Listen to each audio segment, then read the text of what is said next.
Good evening, my lovelies, and welcome. I'm Lady Creepypasta. This evening, we have another tale from the Creepypasta wiki from one of our favorite authors, Tewahway. So let's dive right in, shall we? Come now, my dears. Lean in closer, and we'll begin.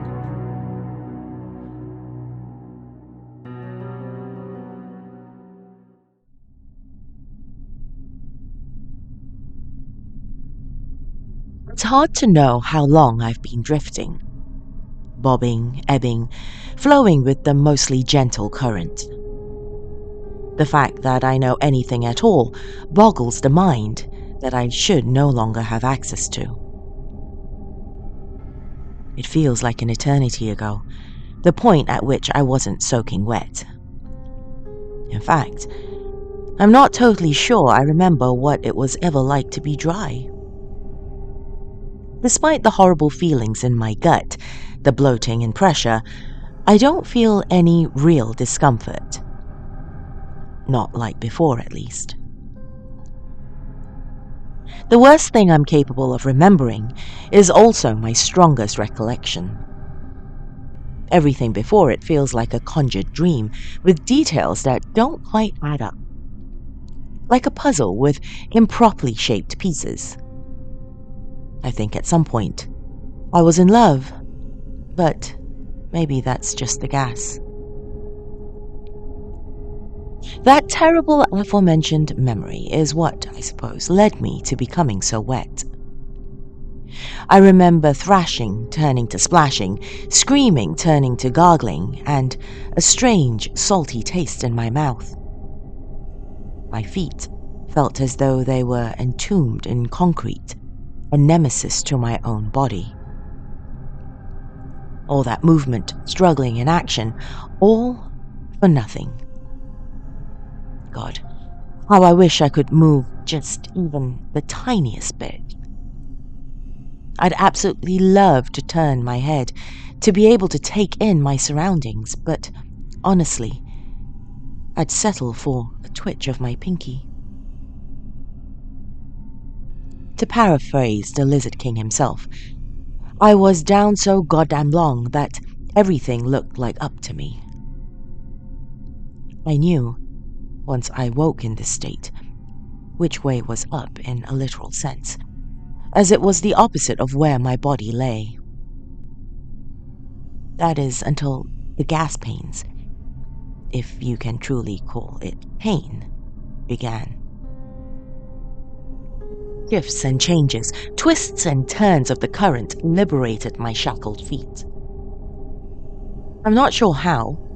I couldn't so much as squeak my eyeballs half an inch downwards to see anyway. I felt myself rising, ascending from the darkness to the strange light that tickled my peripherals for what felt like an eternity. Driven upward by my gut, I was certain that I was shedding my mortal coil. And yet, that certainly betrayed me. As I gracelessly bobbed above the surface, I swear I felt a wrenching in my lungs. It seemed as though they hadn't received the memo from the rest of my body yet. Nothing filled my chest but briny fluids. Somehow, I found it hard to care. Now I see the sky. It's all I've seen for an immeasurable span of time. While not terribly exciting, it's so much better than the alternative. A short while after my body emerged from its watery metamorphosis, a particularly cruel tide caused me to flop onto my belly. Limp like a rag doll, I was powerless to resist. Robbed of the serene blue above me, all I received in return was the haunting depths from which my body escaped. A dark, unforgiving abyss. Sight is all I have, and thus I hungered for stimulation. I've considered how I'll finally end and what will give me release from this passive prison, but for now, I satisfy my mind with the views. Although, I wish I could see something new for a change. But lo, my prayers are answered. Something snags my leg briefly, turning me to face the mass I float towards. Land ho! I can almost smell the sweet scents of a forested land on the breeze. Feelings I didn't know I had have begun to wash over me. Tall, lush, and beautiful green foliage looms overhead. It's a testament to nature's artistic virtues, contrasted against the sky. The land under me, presumably sand, crunches and shifts as the tide gently places my body on the shores before receding once more. Perhaps this will be my new home for a while. Plenty of sights to take in, but I can't help but wonder how much longer I'll be stuck in this body. Suddenly, something catches my eye. If only my eye could follow. A shifting, something moving in the nearby shrubbery? All thoughts of release wash away as I hear a squeaky whine. A small dog-like creature, maybe a coyote, appears in front of my sideways bent head. A paw lands squarely on my sternum as more of the beasts come into view.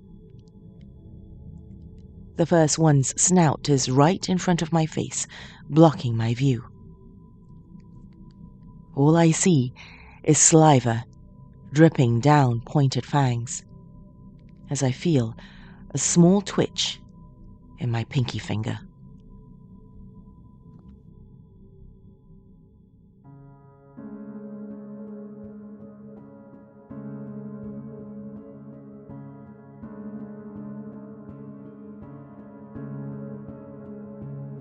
Thank you for joining me this evening, my dears. Before I leave, I would like to ask you for a favor.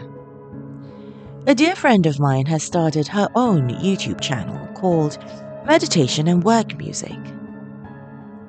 It features instrumental tunes to help you unwind at the end of the day or with your meditation practices. So, if you feel so inclined, please do help give her your support as well by liking her page, which is listed in the episode description below. And now, before I leave you, I would like to thank my dark family on Patreon. Family members such as Dawn Fritzwater, Oliver Dace, L. Andrew Augustus, Stephen Aguilera, Tay the Fluth, Bill Thornsley, Laura Seta Penry, and everyone else listed in the episode description below. That is all the time we have this evening, my dears. Till next time, sweet dreams.